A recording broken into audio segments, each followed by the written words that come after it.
Section 3. I hope this weekend wrap up finds you all doing well for week 1. I thought you guys had a fabulous week this week. I was very impressed with all of the activity and glad to see many people getting on and engaging with lots of different people. I greatly appreciate that. If I didn't talk to you directly within your post, I sent you an email. In some cases, I didn't want to add to all the discussion because some of it was so good. I felt like I could just disrupt the flow. Hopefully, I think I reached out to everyone. I tried to reach out to everyone. This is how we're going to do it. When we break up into groups next week, Alpha, Bravo, Charlie, and Delta. You've already been assigned those groups. If you haven't gotten those group assignments, please let me know because I've sent it out via an email. We'll be responding within the groups. I'll be taking Alpha and Bravo, and I'll be responding within those, and we'll be assigning the fellows to those as well. But we'll be doing these weekend wrap-ups where I kind of summarize some of what I find to be some more important topics to discuss about what the week ahead, and talk about some of the highlights in the discussion threads. So moving along, I'm trying to keep this under 10 minutes. I'd like to shoot for about 8 minutes if I could. In regards to the Goodman article, I put this. The Goodman article is so vast. There's so many things in there, and to just summarize it, obviously, it makes it really hard. But I felt like the GI symptoms that they keyed in on, I thought were really critical. The abdominal pain, the dysphagia, the otonophagia, or the painful swallowing, the GI bleeding, epigastric pain with radiation to the upper back. Symptoms affected by food, and then arthralgia. This body diagram in my mind is something I kind of always have in the back of my mind when thinking about patients' pain presentations. If we look at the shoulder, obviously the shoulder has a lot of pain that refer to those areas. We look at the mid-thoracic spine, lumbar spine, abdominal region. All these things are things that we need to be keeping in the back of our heads. I think this article was a great review, and keeps us sharp in when things from our subjective and objective exam don't match up. In regards to the Young article, I thought it was a really good article, and everybody did comment on some of the things about shoulder, elbow, hand that were important. But I didn't really hear anybody talk about, the Canadian C-spine rule, which I think is really important, especially if you're looking at people who are in direct access.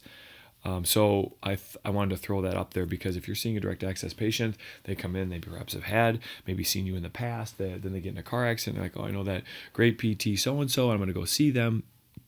They have not had a radiograph, and you're wondering, well, is it important? This is one of those things, much like the body diagram from the Goodman article, that I would have close by because, especially, like I said, if you see direct access, do they need a radiograph or not? And if they even come from primary care, were they appropriately seen and appropriately screened? Because oftentimes in primary care around my neck of the woods, this sometimes can get missed.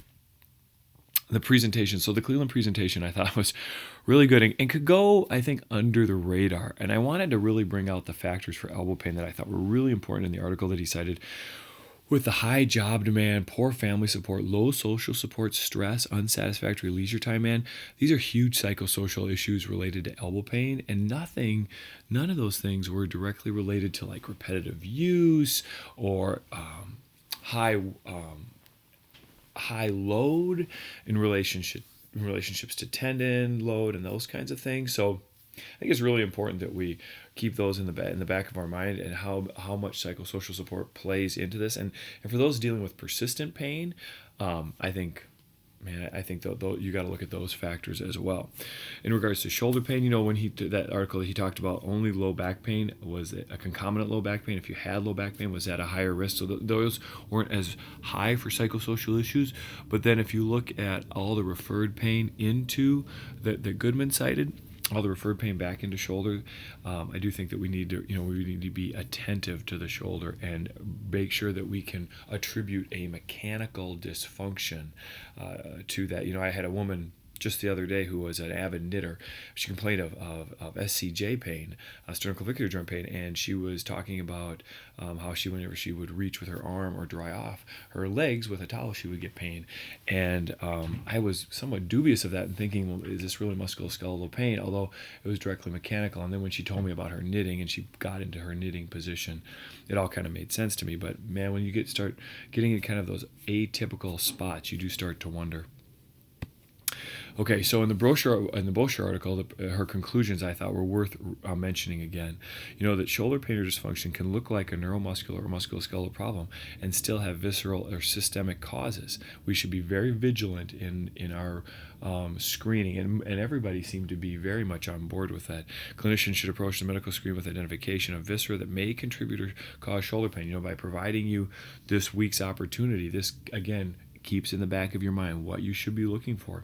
You should keep in mind the associated signs of each organ and contributing factors. You know, 90% of what we gain for our working diagnosis comes from our subjective exam. Our objective exam is really just to validate what the patient is telling us, and that's why that information is sitting in front of us with the patient speaking and engaging in dialogue is so very important, because you get so much from that we need to be attentive to that, and then using those things to the objective exam to validate what we think already is going on. So in the discussion, so there's so many people entering into so much good dialogue that it was hard to just isolate things. But these were some of the keys. You know, talking about professionalism, that was huge. You guys, you know, a lot of people are offering up services to the community. A lot of people are discussing the membership in the APTA. Those are all really big deals. Talking about reaching out, talking about our interactions with our patients. Again, all really critical aspects of professionalism. Also, red flags, being able to screen out red flags. Some of you people had some really interesting experiences. You know, I think it was Lydia who was talking about cauda equina. I mean, that is a very rare thing to see. And I even stated, I remember I'm on a couple of different work groups, one for low back pain in the state of Minnesota, and I was speaking with all of these physicians and asking them, you know, anybody, we were trying to screen out what is appropriate, what's not, trying to screen out red flags. And I said, has anybody ever seen cauda equina? And you know, nobody had ever seen it, and nobody had known anyone who had seen it. So it spoke to how rare that is, but yet so very important to screen out because it could come across your door. There was also some really good discussion on standardization. Standardization, I think, is really important, and I cited a few articles about that in regards to how important it is for us to try to develop a level of care that is consistent for our patients, so that it isn't just a luck of the draw when you go see a PT, that we do, and this speaks to professionalism, that we are all on board with the similar ideas, and that the art of physical therapy is our interactions with our patients, not the type of care that we're offering, but how we interact. Outcomes, a lot of people were either using photo. You know, a lot of the residents are expected to use photo, or they were using Quick Dash. That seemed to be a fairly popular outcome tool. I obviously use Quick Dash Grok, and the VAS are obviously right up there as well. So lastly, the groups Alpha, Bravo, Charlie, and Delta will be broken down into 4 groups moving forward. You've gotten those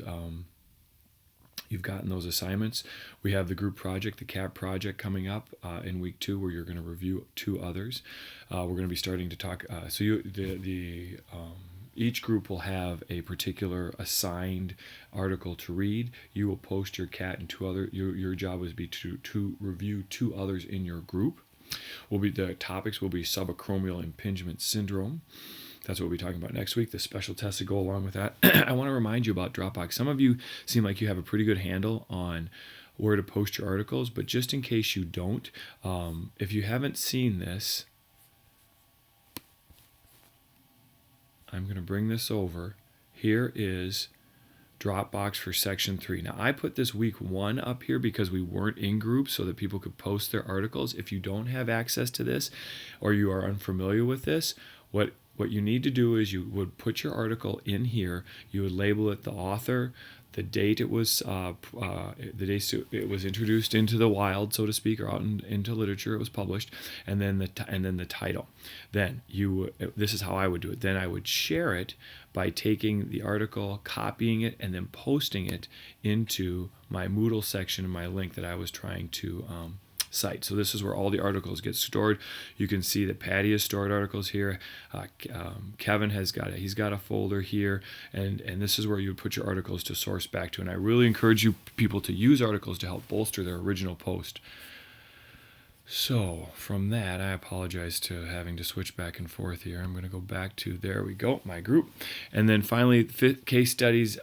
FITs will be doing their case studies. They have presentations they have to watch that you guys don't have to do, but the FITs do have to do case studies. And feel free to look at those because they're really good and a great opportunity for more clinical learning.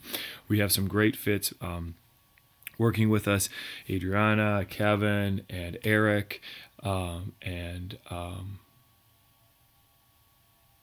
and Mandy, I apologize, I drew a blank there, are all will be added to each one of the groups, and we'll be monitoring the groups and helping facilitate discussion. And they will be great references too if you have any questions. Please reach out to me if you have any questions. You had a great first week. I really look forward to working with you week 2. Hopefully you all are experiencing the same. And again, enjoy the rest of your weekend, and we'll see you when we start talking about subacromial impingement syndrome. Bye-bye now.